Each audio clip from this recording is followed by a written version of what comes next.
নমস্কাৰ বন্ধুসকল, আকৌ এবাৰ আপোনালোক সকলোকে স্বাগতম জনাইছোঁ মোৰ ইউটিউব চেনেল আৰ কে চাৰ্কি ক্লাছলৈ।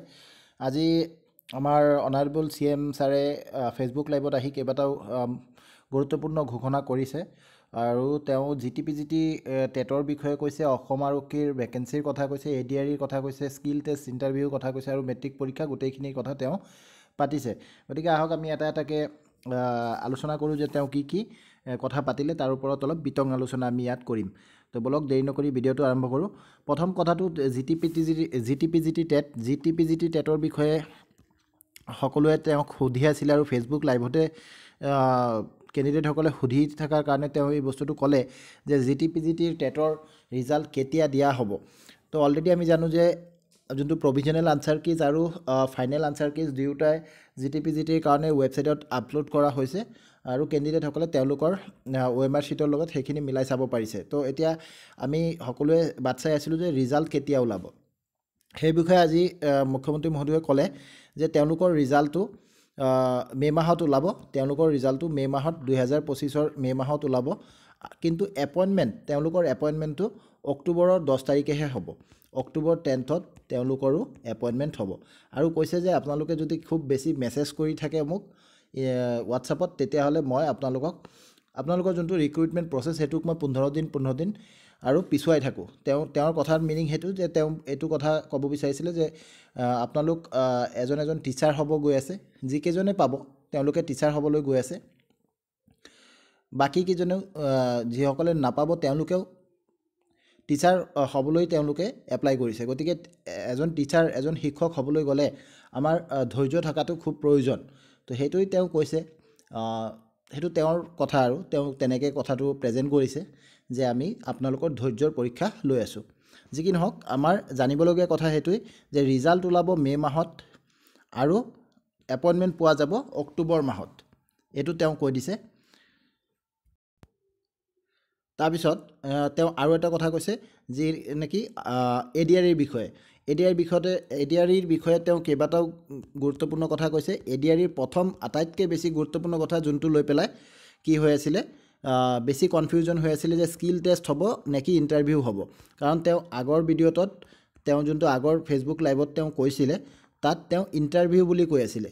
আমি কিন্তু আমাৰ এটা ভিডিঅ' এইটোৰ কাৰণে আগতে বনাই আপোনালোকক দিছিলোঁ যে আমি কৈছিলোঁ তাত যদিও মুখ্যমন্ত্ৰীয়ে ইণ্টাৰভিউ বুলি কৈ আছে, কিন্তু সেইটো চিননিম হিচাপে তেওঁ ব্যৱহাৰ কৰিছে যে নেক্সট লেভেল অফ টেষ্ট যোনটো আছে তাক ইণ্টাৰভিউ বুলি তেওঁ কৈ আছে। তো আপোনালোকে ইণ্টাৰভিউৰ কাৰণেও প্ৰিপাৰেশ্যন কৰক আৰু স্কিল টেষ্টৰ কাৰণেও প্ৰিপাৰেশ্যন কৰক। তো আজি মুখ্যমন্ত্ৰীয়ে এই কথাটো একদম খুব ভালকৈ তেওঁ বুজাই দিছে যে থাৰ্ড গ্ৰেডৰ কাৰণে স্কিল টেষ্ট হ'ব আৰু ফ'ৰ্থ গ্ৰেডৰ কাৰণে ইণ্টাৰভিউ হ'ব। এতিয়া আপোনালোকে মোক কমেণ্ট বক্সত বহুতে আগৰ ভিডিঅ'টোত কমেণ্ট কৰি সুধিছে যে ITIৰ কাৰণে কি হ'ব। ITIৰ কাৰণেও কিন্তু আপোনালোকৰ স্কিল টেষ্ট হ'ব, ITIৰ কাৰণে আপোনালোকৰ স্কিল টেষ্ট নহয়, ইণ্টাৰভিউ হ'ব। বিকজ আপোনালোকে চাওক তাত ITI বুলি কোনো নিৰ্দিষ্টকৈ কৈ দিয়া নাই, বাট ফ'ৰ্থ গ্ৰেডৰ কাৰণে আপোনাক কৈছে যে গ্ৰুপ ডিৰ কাৰণে আপোনাৰ ইণ্টাৰভিউ হ'ব। আৰু ITIটো আমি জানো যে ক্লাছ 10 লেভেলৰ আছিলে, গ্ৰুপ ডি পষ্ট আছিলে, গতিকে আপোনালোকৰ ইণ্টাৰভিউ হ'ব। আপোনালোকৰ বিভিন্ন ট্ৰেডৰ পৰা আপোনালোকে বিলং কৰে, কিন্তু সেই ট্ৰেডৰ বিষয়ে আপোনাক সুধিব পাৰে ইণ্টাৰভিউত, কিন্তু তাৰ কোনো স্কিল টেষ্ট আপোনালোকে দিব নালাগিব। অনলি থাৰ্ড গ্ৰেডৰ পৰীক্ষাৰ কাৰণেহে, গ্ৰুপ চিৰ পৰীক্ষাৰ কাৰণেহে স্কিল টেষ্ট লোৱা হ'ব। তো এই কথাটো মনত ৰাখিব, কোনো যাতে কনফিউজন নাথাকে যে ITIৰ কাৰণে আপোনালোকৰ ইণ্টাৰভিউ হ'ব, ITIৰ কাৰণে আপোনালোকৰ কোনো ধৰণৰ স্কিল টেষ্ট নহয়, অনলি থাৰ্ড গ্ৰেডৰ কাৰণেহে আপোনালোকৰ স্কিল টেষ্ট হ'ব। তো এইটো এটা প্ৰথম কনফিউজন আছিলে যে ADREৰ স্কিল টেষ্ট হ'ব নে ইণ্টাৰভিউ হ'ব। এইটো আজি তেওঁ ভালদৰে বুজাই দিলে আৰু আমাৰ এই ভিডিঅ'টোত চালে, আগত যোনটো আমি ভিডিঅ' দিছিলোঁ তাত চালেও আপোনালোকে গম পাব আমি আগতেও সেই কথাটো কৈ দিছোঁ। কাৰণ আপোনালোকৰ ৰিক্ৰুইটমেণ্ট প্ৰচেছটো এটা এডভাৰ্টিজমেণ্টৰ মতে হয়। এডভাৰ্টিজমেণ্টত যদি আপোনালোকক যেনেকৈ লিখি দিছে আপোনালোকে তেনেকৈয়ে যাব আৰু আপোনালোকৰ প্ৰচেছটো তেনেকৈয়ে কমপ্লিট হ'ব। যদি তেওঁলোকে ইন দ্য মিড প্ৰচেছ তেওঁলোকে যদি কিবা চেঞ্জেছ কৰিব লাগে, তেতিয়াহ'লে তেওঁলোকে কিন্তু ন'টিছ দিব লাগিব, মানে অফিচিয়েল ন'টিছ দিব লাগিব। যদি অফিচিয়েল ন'টিছ দিয়া নাই, তেতিয়াহ'লে আপোনালোকে এডভাৰ্টিজমেণ্টত আপোনালোকে কি কৰিব লাগিব, অফিচিয়েল ডকুমেণ্ট হিচাপে ল'ব লাগিব আৰু সেইমতে আপোনালোকৰ ৰিক্ৰুইটমেণ্ট হ'ব বুলি ভাবিব লাগিব। তো এইটো এটা গ'ল। 2 নম্বৰ এতিয়া কৈছে যে ADR বিষয়ে আৰু এটা কথা যে ADR পৰীক্ষাটো নেক্সট লেভেলৰ পৰীক্ষা, date means interview or skill test কেতিয়া হ'ব। তো এইটো আগতো কৈছে, এতিয়াও কোৱা হৈছে যে মে' মাহৰ পৰা আপোনালোকৰ আৰম্ভ হ'ব। জুন মাহটো মে' জুন আপোনালোকে ধৰি ৰাখক যে মে' আৰু জুনত তেওঁলোকে এইখিনি কাম কৰিব। কিন্তু আজি আৰু এটা হিণ্ট পালোঁ যে আগত যেনেকৈ আমাৰ মে' মাহত এপইণ্টমেণ্ট দিয়াৰ কথা আছিলে, তাৰপিছত এতিয়া কৈছে যে অক্টোবৰ মাহত এপইণ্টমেণ্ট দিব। কিন্তু আজিৰ ফেচবুক লাইভটোত তেওঁ কিন্তু কৈছে, তেনেকৈ কৈছে কথাটো, আপোনালোকে ভালদৰে যদি চাইছে তেতিয়াহ'লে শুনিছে, লক্ষ্য কৰিছে হয়তো, যে তেওঁলোকে চেষ্টা কৰিব, কৈছে যে আমি চেষ্টা কৰিম যে অক্টোবৰ মাহতে যাতে তেওঁলোকক এপইণ্টমেণ্ট দিয়া যায়। তো এইটো এটা, যদি মই নাভাবোঁ যে তেনেকুৱা কৰিব, যে অক্টোবৰৰ পৰাও পিছুৱাই দিব বুলি মই নাভাবোঁ, কিন্তু কৰিবও নালাগে তেনেকুৱা। কিন্তু কেতিয়াবা পলিটিচিয়ানসকলে তেওঁলোকৰ কথাত কিন্তু পাব্লিকক ইংগিত দি দিয়ে। তো তেনেকুৱা ইংগিত যাতে নহয়, মই সেইটোৱেই কামনা কৰোঁ যে আগত যেনেকৈ মে' মাহত কৈছে, তাৰপিছত এতিয়া অক্টোবৰ কৈছে, আৰু এতিয়াও অক্টোবৰত তেওঁলোকে চেষ্টা কৰিব বুলি কৈ আছে। তো এইটো এটা ভাল ইংগিত নহয় যদি তেনেকুৱা হয়। তো আৰু কি প্ৰশ্ন আছিলে যে স্কিল টেষ্ট ইণ্টাৰভিউ, এইটো আমি উত্তৰ দিলোঁ, GTPGTৰ ৰিজাল্টৰ কথাও ক'লোঁ। আৰু মানে ADR 3 হ'বনে নহ'ব, ADR 3 হ'বনে নহ'ব, এইটো আমি আগৰ ভিডিঅ'টোত আমি কৈ দিছিলোঁ যে ADR 3 হ'ব গৈ আছে। আৰু ADR 3ৰ ভেকেঞ্চি কেতিয়া ওলাব সেইটো আমি তাত কৈ দিছিলোঁ, depending upon the political situation of the state. তো সেইখিনি অলপ আমি আগতীয়াকৈ ক'ব পৰা অৱস্থাত আছোঁ। অলপ যদি আপোনালোকেও চিন্তা কৰে তেতিয়াহ'লে আপোনালোকেও নিজে ভাবিব পাৰিব, আৰু বস্তুটো ইমান কঠিন নহয়।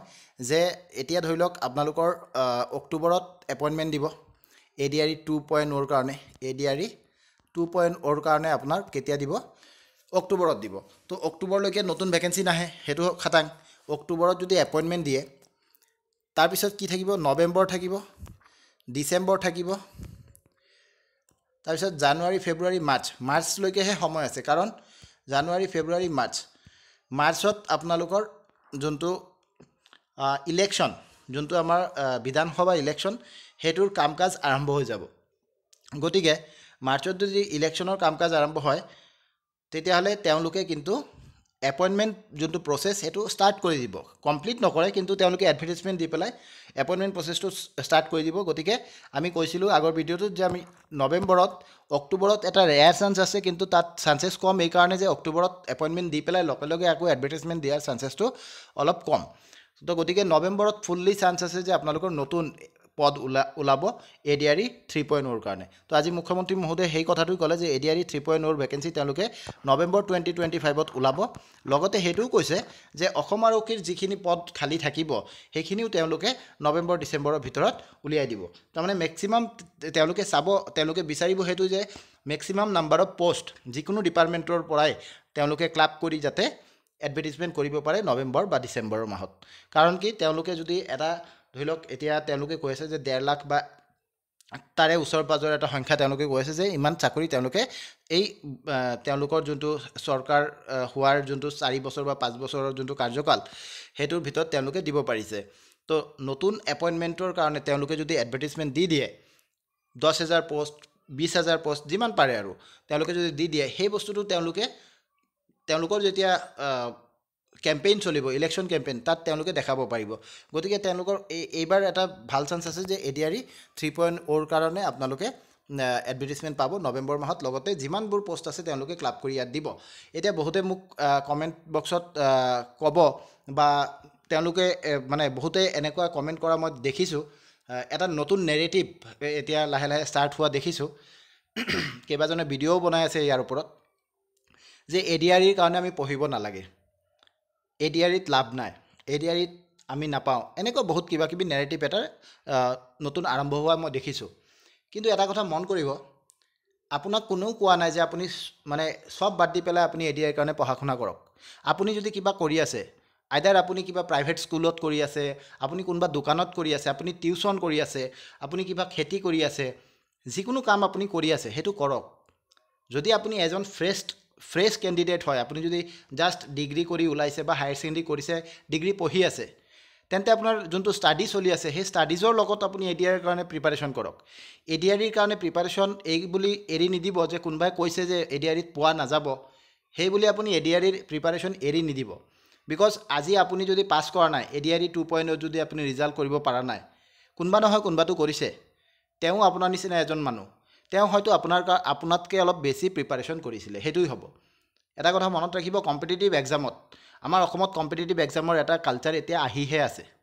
এতিয়া এটা কম্পিটিটিভ এক্সামৰ একচুৱেল কালচাৰটো আহিছে। আমি কম্পিটিশ্যনত গৈ আছোঁ। কম্পিটিটিভ এক্সাম মানে কি? কম্পিটিশ্যনত যোৱা। আগত আমি গমেই পোৱা নাছিলোঁ কোনটো ডিপাৰ্টমেণ্টত কিমান পষ্ট ওলাই আছে, কেনেকৈ এপইণ্টমেণ্ট হৈ আছে। সেই বস্তুটোতো চেঞ্জ হৈ গৈছে ন। এতিয়া আপোনালোকে এটলিষ্ট এটা এনেকুৱা পৰিৱেশ এটা হৈছে যে আমাৰ লাখ লাখ কেণ্ডিডেটে উইথ প্ৰিপাৰেশ্যন তেওঁলোকে কি কৰি আছে? এক্সামত বহি আছে। সেইটো এটা ভাল কথাহে। তো যিসকলে পাইছে আপোনালোকে নিশ্চয় মন কৰিব যে তেওঁলোকে আপোনালোকতকৈ অলপ হ'লেও বেছি প্ৰিপাৰেশ্যন কৰিছিলে। তো নিজৰ আখুৱা যোনটো আছে সেইটোক আমি যাতে লুকাবলৈ বেলেগৰ ওপৰত দুখ নিদিওঁ যাতে। আমি চৰকাৰৰ ওপৰত দুখ দি দিম, আমি যোনটো ছিষ্টেম আছে ছিষ্টেমক দুখ দি দিম। কোনোবাই পাছ কৰিছে তেওঁক আমি বেলেগকৈ কৈ দিম যে তেওঁ পইচা দি পেলাই পাছ কৰিছে, কিবা কিবি কৈ দিম। সেইবিলাক কৰিলে কি হ'ব? সেইবিলাক এটা এক্সকিউজ হয়। আৰু সেইবিলাক যেতিয়া কৰিব আপুনি পিছুৱাই গৈ থাকিব, বেলেগে কিন্তু পিছুৱাই নাযায়। যোনে প্ৰিপাৰেশ্যন কৰি আছে তেওঁ কিন্তু আপোনাতকৈ আগুৱাই গৈ আছে, আপুনি পিছুৱাই গৈ আছে। তো সেই বস্তুটো মই নক'ম যে আপুনি প্ৰিপাৰেশ্যন এৰি দিয়ক, প্ৰিপাৰেশ্যন চলাই থাকক। কিন্তু প্ৰিপাৰেশ্যন কৰিলে এনেকুৱা নহয় যে আপুনি বাকী চব এৰি দিব লাগিব। এডিআৰই পৰীক্ষা পাছ কৰাৰ কাৰণে এজন কেণ্ডিডেটে যদি 3 ঘণ্টা বা 2 ঘণ্টা এটলিষ্ট 1 ঘণ্টা সময় যদি ডেইলি দিয়ে আৰু এটা দীঘলীয়া পিৰিয়ডৰ কাৰণে যদি দিয়ে, পাছ কৰিব। এই কম্পিটিটিভ এক্সামত পাছ কৰাৰ কাৰণে আপোনাৰ মেইন কথা হ'ল কনচিষ্টেঞ্চি। আপুনি কনচিষ্টেণ্টলি ডেইলি আপুনি ষ্টাডি কৰি আছেনে নাই? লাগিলে 1 ঘণ্টাই কৰক। আজি ধৰি লওক নৱেম্বৰত যদি পষ্ট ওলায়, এইটো মাৰ্চ মাহ চলি আছে, মাৰ্চ মাহৰ পৰা নৱেম্বৰ মাহ আহোঁতে নৱেম্বৰ ডিচেম্বৰ আহিব, প্ৰায় 9-10 মাহ সময় থাকিব। 9 মান্থ 10 মান্থ ইনাফ হয়। আৰু তেতিয়া ভেকেঞ্চি ওলালে আপোনাৰ পৰীক্ষা হ'বলৈ আৰু 6 মাহ 7 মাহ ধৰি লওক। তাৰমানে আপোনাৰ 1 বছৰতকৈ বেছি সময় আপোনাৰ হাতত আছে। সেই 1 বছৰ সময় যদি আপুনি যদি প্ৰমিছ কৰিব পাৰে নিজক যে মই 1 ঘণ্টাকৈ হ'লেও মই ডেইলি ষ্টাডিজ কৰিম, তেতিয়াহ'লে আপুনি নিশ্চয় পাছ কৰিব। তেনেকুৱা একো প্ৰশ্ন নাহে যোনবিলাক আপুনি ক'তো দেখা নাই বা ক'তো শুনা নাই। নিশ্চয় আপুনি ক'ৰবাত কিবা ভুল কৰি আহিছিলে। আপুনি ক'ব পাৰিব নেকি যে 150ৰ ভিতৰত মই 140 পাইছোঁ, তাৰপিছতো মই চাকৰি পোৱা নাই? সেইটোতো নহয়, আপুনি নিশ্চয় তাতকৈ কম পাইছে। মই এই কথাখিনি নিজৰ এক্সপিৰিয়েঞ্চৰ পৰা কৈ আছোঁ, আপোনালোকে বেয়া নাপাব। নিজে কিবা কিবি কৰিও, ৰেগুলাৰ জবত থাকিও মানুহে বেলেগ এটা চাকৰিৰ কাৰণে প্ৰিপাৰেশ্যন কৰিব পাৰে। মই ইণ্ডিয়ান ৰেলৱেজত থাকোঁতে ষ্টেচন মাষ্টাৰৰ পষ্টত আছিলোঁ। আপোনালোকে নিশ্চয় জানে যে ষ্টেচন মাষ্টাৰৰ পষ্টত থাকিলে কিমান ষ্ট্ৰেছত থাকে মানুহ এজন, আৰু কিমান বিজি শ্বিডিউল থাকে, কিমান হেক্টিক জব হয় ষ্টেচন মাষ্টাৰৰ জবটো। যদি নাজানে তেন্তে ইউটিউবত চাৰ্চ কৰি ল'ব খালি। মই তেনেকুৱা এটা পদত থকাৰ পিছতো, তাত মই ডিউটি কৰাৰ পিছতো মই APSCৰ কাৰণে প্ৰিপাৰেশ্যন কৰি APSC পাছ কৰিব পাৰিছোঁ। আৰু মই কোনো কোচিং লোৱা নাই, মই নিজে পঢ়িছোঁ, ইউটিউব চাইছোঁ, ক'ৰবাত কিতাপ পঢ়িছোঁ, মই নিজে প্ৰিপাৰেশ্যন কৰি পাছ কৰিছোঁ। গতিকে আপুনি সেইবিলাক এক্সকিউজ দিলে আপোনাক নিজক দিয়া হ'ব, বেলেগৰ কাৰণে কোনো এইবিলাক প্ৰভাৱ নপৰে। প্ৰভাৱটো আপোনাৰ জীৱনত পৰিব। গতিকে সেইবিলাক নকৰিব। কিবা আপুনি ছাইড বিজনেছ কৰি আছে কৰক, আপুনি কিবা জবত আছে কৰক, আপুনি বেলেগ ষ্টাডিজ কৰি আছে সেইটোও কৰক। তাৰ লগতে আপুনি ADREৰ কাৰণে প্ৰিপাৰেশ্যন কৰি থাকক। ADRE বুলি নহয়, যিকোনো এটা গভৰ্ণমেণ্ট এক্সামৰ কাৰণে প্ৰিপাৰেশ্যন কৰি থাকক যদি আপোনাৰ সপোন আছে।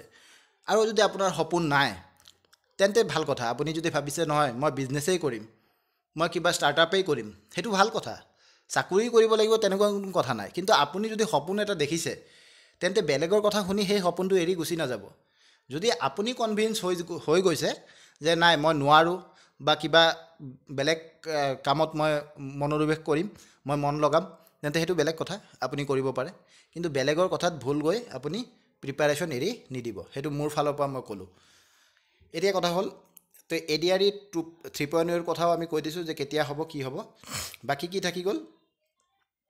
আমাৰ বাকী থাকি গ'ল যে মেট্ৰিক পৰীক্ষাত কিবা এক্সট্ৰা নম্বৰ দিব নেকি। মামাই এইটো ক'লে যে মেট্ৰিক পৰীক্ষাত এইবাৰ বোলে সমাজ বিজ্ঞানৰ যোনটো ছ'চিয়েল ষ্টাডিজৰ যোনটো পেপাৰ আছিলে সেইটো খুব টান আছিলে। গতিকে বহুতে তেওঁক ৰিকুৱেষ্ট কৰিছে যে তাত নম্বৰ বঢ়াই দিব লাগে। যিমান নম্বৰ পাব ষ্টুডেণ্টে তাতকৈ অলপ গ্ৰেছ মাৰ্ক যোনটোক কয়, গ্ৰেছ মাৰ্ক দিব লাগে। তো সেই কথাটো CM ছাৰে ক'লে এতিয়া যে তেওঁলোকে বিভাগৰ কৰ্তৃপক্ষৰ লগত তেওঁলোকে কথা পাতিছে আৰু বিভাগে CM ছাৰক জনাইছে যে এইটো এটা মানে পেটাৰ্ণটো তেওঁলোকে চেঞ্জ কৰিছে পৰীক্ষাৰ, গতিকে টান বুলি ক'ব নোৱাৰি, কিন্তু পেটাৰ্ণটো চেঞ্জ হোৱাৰ কাৰণে ছাত্ৰ ছাত্ৰীৰ অসুবিধা হৈছে। তথাপিতো তেওঁলোকে মানে এটা হোপ এটা দিছে যে যদি এনেকুৱা হয় যে সকলো ল'ৰা ছোৱালীৰে বাকী পৰীক্ষাবিলাক ভাল হৈছে, কিন্তু অকল ছ'চিয়েল ষ্টাডিজটোত যদি কিবা গড়বড় হৈ যায়, সেইখিনি ডিপাৰ্টমেণ্টে চাই দিব, তাৰমানে বৰ্ডে চাই দিব, সেৱাই চাই দিব। গতিকে ছাত্ৰ ছাত্ৰীসকলে এইটো লৈ চিন্তা কৰিব নালাগে। যিসকলে পৰীক্ষা দিছা মেট্ৰিক পৰীক্ষাত, তোমালোকে ছ'চিয়েল ষ্টাডিজৰ কাৰণে বা ছ'চিয়েল ছায়েন্সৰ কাৰণে তোমালোকে চিন্তা কৰিব নালাগে। সেইটো যিহেতু মুখ্যমন্ত্ৰীয়ে কৈছে, তাৰমানে তেওঁলোকে নিশ্চয় কিবা নহয় কিবা চিন্তা কৰিছে, আৰু এইটো তেওঁলোকে নিশ্চয় প্ৰব্লেমটোক ছল্ভ কৰিব। কিন্তু যদি কোনোবা ল'ৰা ছোৱালী এনেকুৱা ওলায় যে তেওঁ বাকী ছাবজেক্টবিলাকতো ভাল কৰিব পৰা নাই, ক'ৰবাত যদি ধৰি লওক 30 মাৰ্কছ যদি পালে পাছ হয়, আৰু যদি ছাত্ৰজনে যদি চবতে বোলে 30, 31, 32 এনেকৈ পাই আছে, আৰু ছ'চিয়েল ষ্টাডিজত বোলে 29 পাই গৈছে, তেতিয়াহ'লে সেই ছাত্ৰজনক এভাৰেজ কেলকুলেশ্যন কৰাৰ পিছত চাব যে এই ছাত্ৰজন গোটেইকেইটা ছাবজেক্টতে ভাল ফলাফল কৰিব পৰা নাই। গতিকে ইয়াত যে গ্ৰেছ মাৰ্ক দিব তাৰ কোনো গেৰাণ্টি নাই। বুজি পাইছে? তাৰমানে যদি বাকী ছাবজেক্টবিলাকতো যদি ভাল হয়, অকল যদি ছ'চিয়েলত যদি বেয়া হয়, তেতিয়াহ'লে নিশ্চয় তেওঁলোকে চিন্তা কৰিব। তো এইখিনি আছিলে আমাৰ ভিডিঅ'টোত। ADRE 2.0 আপোনালোকে অক্টোবৰ 10ত এপইণ্টমেণ্ট পাব লাগে। GTPGT টেট আৰু যোনটো LPUP টেটৰ LPUP শিক্ষকৰ যোনটো মেৰিট লিষ্ট ওলোৱাৰ কথা, সেইখিনিও এপইণ্টমেণ্ট 10 অক্টোবৰতে দিয়াৰ কথা তেওঁ ক'লে। আছাম পুলিচৰ এপইণ্টমেণ্টটো তেওঁ 10 অক্টোবৰত দিব। নতুন পোষ্ট ওলাব নৱেম্বৰ ডিচেম্বৰত। আৰু ADREত স্কিল টেষ্ট আৰু ইণ্টাৰভিউ দুয়োটা হ'ব। স্কিল টেষ্ট হ'ব 3rd গ্ৰেডৰ কাৰণে, ইণ্টাৰভিউ হ'ব 4th গ্ৰেডৰ কাৰণে। আজি ভিডিঅ'টোত এইখিনি আছিলে মূল কথা। গতিকে ধন্যবাদ।